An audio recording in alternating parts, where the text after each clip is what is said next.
following is part of a collection of interviews conducted by Grupo Elron, a non-profit group dedicated to eradicating false concepts in all fields of knowledge through the teachings of the Ascended Masters of Light, via medium, Jorge Raul Olguin. March 17, 2000. Messages from KETHER, the Elder of Days.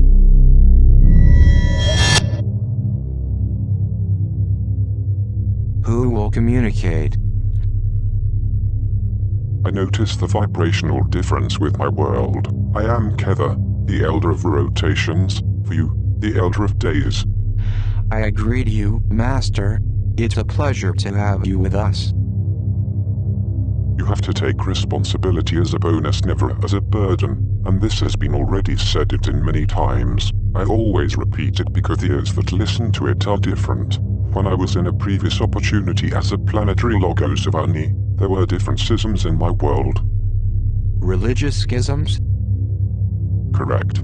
Religious schisms, which are the worst because they dazzle reasoning. I offered myself to embody in order to stop that schism. They told me, it is very difficult, because you won't have reincarnative memory, not even being logos of your planet. Despite that I embodied and I grew up in a humble family, being incarnated, I ignored my mission completely. I interiorized myself on what the religion of my world was, and I saw that both sides somehow were in the same path. And why did they fight, then?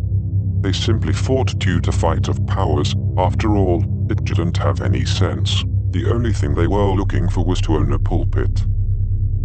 Was that something similar to what happens here on Earth?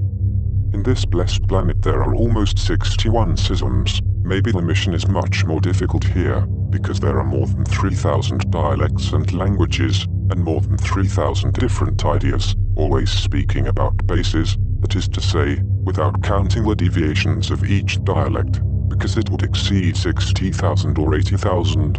I bring up this small anecdote because I want to make clear undoubtedly that when one is incarnated, passions come, competitions come, and being incarnated it's more difficult to integrate the ego state than being in any spiritual plane. It is much more difficult.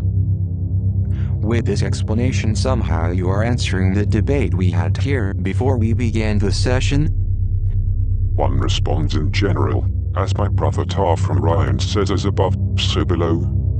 Sure, but we were wondering about what would be the reason that all of those masters or alleged masters of light are not looking for Jorge Olguin, or they are not beside him, as a messenger of the planetary hierarchy, and if that were not enough, the only reincarnated spirit belonging to the planetary hierarchy. So far we have not been able to gather people practically. It is necessary to be very cautious with the answer, because I don't want that what I say be taken as a judgment, because it is not in us to judge. The judgment we leave it to the Absolute. The Absolute allows the river to flow. I simply interpret, humbly. Each one wants to be the protagonist, and in fact the only protagonist is not the spirit but ego. There are many anecdotes of the master you ignore. Before your master Siddhartha reached illumination, he reached a previous illumination which is not the definitive illumination.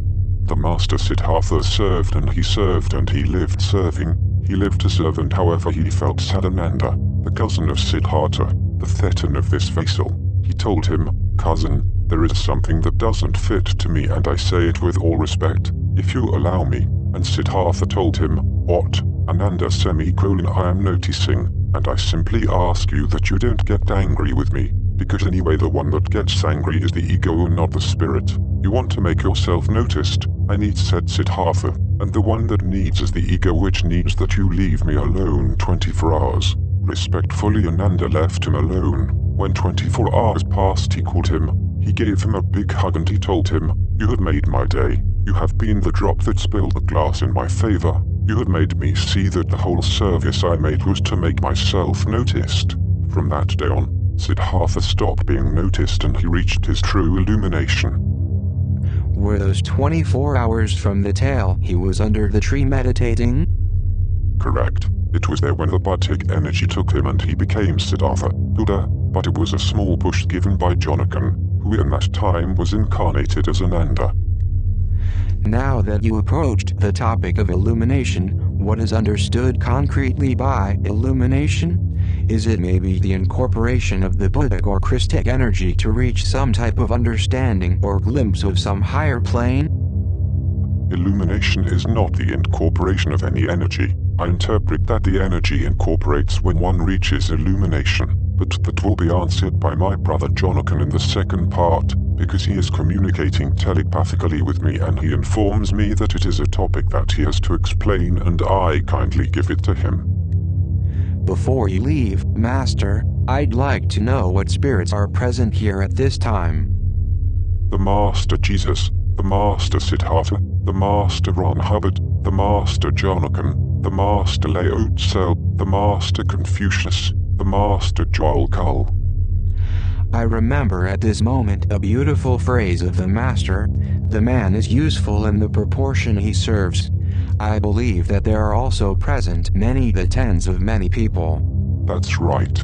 First, the thetans of all those who are present are here. Besides, the thetan of Eileen Caddy, whose physical body is in Findhorn, Great Britain, and also the spirit of her husband Peter Caddy. They communicate with the device of nature. There are many other thetans. In addition, there are many spirits of light and obviously spirits of error.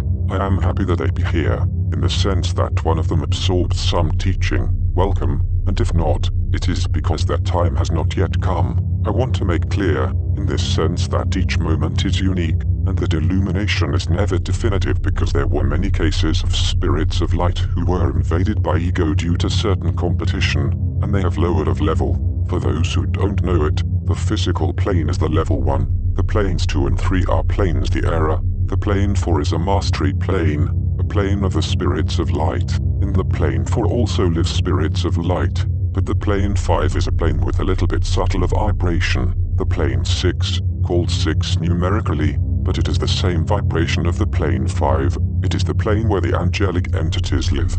In the plane 7 are the divine energies, Buddhic, Christic and others like Lipicus, that keep the Akashic records. The plane 8 is the plane where the Elohim or minor gods are. There are other planes above and those will be known in their moment. There is, for example, an entity called the Essence that is the same characteristic of the minor gods, but it is independent from the planes. For those that at some time asked about it, regarding to the plane in which the Absolute, EON, is, the answer is that he is in all the planes and outside of all the planes. The Absolute is even in the 2 planes that are below the physical plane 1, the plane -1, called plane of solitude, which is a place of total isolation where the very cruel spirits are, and the plane -2 called the 8th sphere, where the spirits of extreme cruelty dwell. There they feel in themselves the pain that they have caused to others in their learning. So that there is no doubt, are the planes -1 and -2, along with all the spirits of extreme cruelty, also part of the Absolute Eon? Everything is part of the Absolute, the demons, the spirits of error, the spirits of extreme cruelty, all the planes, because the Absolute not only is the manifestation of this physical universe, but also the manifestation of the 22 parallel universes and the alternate universes. The Absolute, as I already said, is also inside and outside of the universe, but nothing is outside of him, everything is contained in him. All of this is perfectly clear. A last question. The Akashic records are files in which one can also see the future? No, because the Akashic files are records of the memories lived, but likewise, being material, it also serves to the spiritual. When we, in the physical plane, in my world only, as well as your planet Earth, speak of genetic files or genetic memory, we know that this genetic memory exists and it's real, since it's subordinated to Akasha, because an incarnated person can perfectly remember things through genetic records what a grandfather or a great-grandfather lived by means of genetic memory. The Akashic record is the one that makes that being, when he embodies, have certain body with that genetic memory. That is to say that the genetic memory is subordinated to the Akashic memory. I would like to ask another question before you go, and I do apologize to ask such trivial question. Is there another fact that you can give about the Yeti or Bigfoot now that we know that it comes from your planet? Author's note. It was said in a prior session that the creature known as Bigfoot is real and was brought here by extraterrestrials from the planet Annie. Most of the specimens that were brought to this planet thousands of years ago were not able to adapt, and most of them are at risk of extinction. This means that there are very few here? Practically they are counted. There are hardly a few dozens. The strange thing is that no remnants of them have been found, no skeletons, no traces, nothing. It can be due to their remnants being devoured by other animals of the food chain, or they have been taken alive from the planet by some extraterrestrial race who noticed that one was there. Does it mean that they have been abducted? Correct. Do you protect them somehow? In our planet they are protected, but not here. It means that they are on their own? At the beginning it was this way, but if by any chance we find some specimen, we take it to Annie. Good, I don't any more questions. Thank you, Master, and see you later. May the light be with you.